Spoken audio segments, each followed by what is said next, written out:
Gulf Breeze. The small town of Gulf Breeze in Florida has been the site of numerous UFO sightings. The most concentrated period of encounters was between November 1987 and May 1988, and were centered around Ed and Frances Walters. The Walters captured over 40 photographs of the unexplained objects, and various scientists have conducted tests and studied the pictures, claiming them to appear legitimate. The Walters also claimed that the aliens attempted to abduct them and that Ed would get a humming noise in his head when they approached. They also report lost and unaccounted for time. Over the years, many people have attacked the Walters and their credibility. The fact remains that Ed is a successful contractor and respected member of society. Hundreds of other people in the Gulf Breeze area have reported the incidents. In the 3-year period of time surrounding the initial sightings, over 200 different people came forward with videos and photographs of the unexplained flying object. The Taylor family. On the evening of August 21st of 1955, members of the Taylor family were on vacation visiting the Suttons on their Kentucky farm, which was located near the small town of Kelly and the small city of Hopkinsville. A total of 7 people were sleeping in the farmhouse when strange noises began to propel from the forest line. The men grabbed their guns and headed outside to explore the grounds. Suddenly, a creature emerged in front of them. The creature is described as a luminous 3.5-foot tall being with an oversized head, pointed ears, glowing eyes, and hands with talons at their ends. It approached the men, so they unloaded their weapons on it.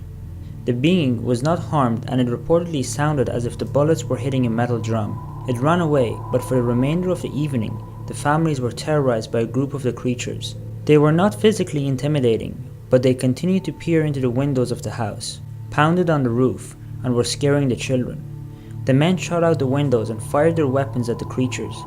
It was reported that their legs seemed to be atrophied and nearly useless, and they appeared to propel themselves with a curious hip-swaying motion, steering with their arms. When falling from the roof of the house, they would float, not fall, to the ground. The men eventually made a dash for town and gathered over 20 police officers, but the creatures had disappeared. Both families were extremely traumatized by the experience, and Kentucky newspaper published articles about the happening.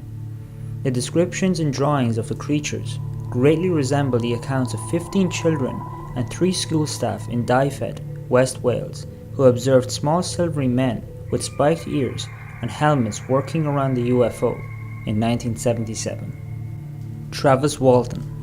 On November 5, 1975, 18-year-old Travis Walton was working on a logging crew in the Apache Sitgreaves National Forest in Arizona. His team was heading home for the day to the town of Snowflake when they viewed a bright light over an upcoming hill. As the men approached the light, they saw a large silvery disc hovering above a clearing and shining brightly. It was around 8 feet high and 20 feet in diameter. The men stopped their vehicle and Walton jumped out and ran towards the light to gain a closer view. As he ran towards the craft, it began to make loud noises similar to a turbine and began to wobble from side to side. The group would later testify that they witnessed a beam of blue and green light emanate from the disc and strike Travis.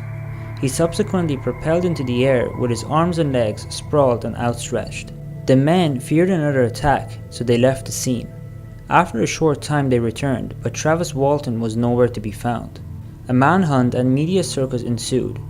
The group of men who witnessed the events were accused and given polygraph tests, which they all passed. Just before midnight on November the 10th, Grant Neff received a phone call from Travis Walton claiming that he needed immediate help. Neff discovered Walton in a phone booth, and he was wearing the same clothing as 5 days earlier, had not shaven, and was extremely distraught. Walton's descriptions of the events he'd experienced were astonishing. He claimed that the last thing he remembered was being hit by light, and when he awoke, Travis said he was on a reclined bed. A bright light shone above him, and the air was heavy and wet. He was in pain and had some trouble breathing. But his first thought was that he was in a normal hospital. He was surrounded by 3 figures, each wearing orange jumpsuits. The creatures were not human, but described as shorter than 5 feet. They had bald heads and no hair.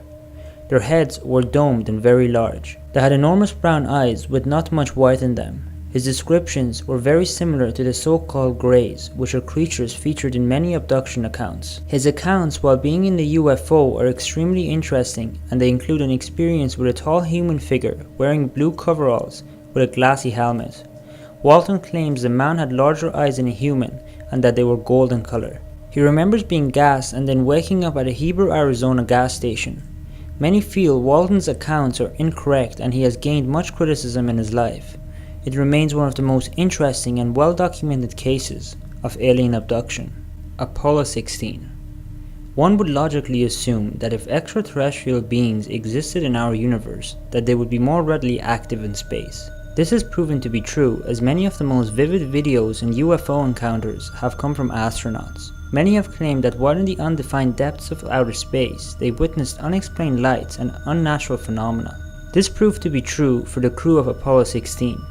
In 1972, the crew of the Apollo 16 moon mission set out to explore the surface of the moon. As they began their return to Earth, the spaceman recorded a few seconds of video footage of a saucer-shaped object.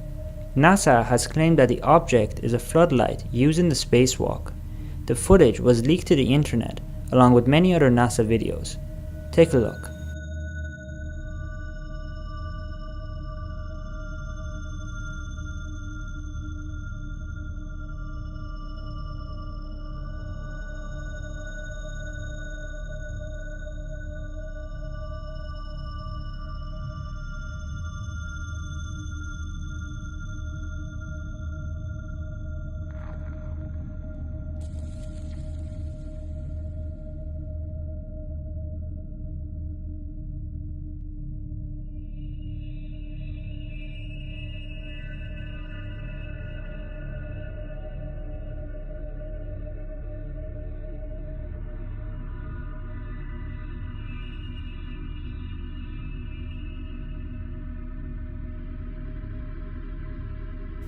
Thank you so much for watching. I hope you enjoyed today's video.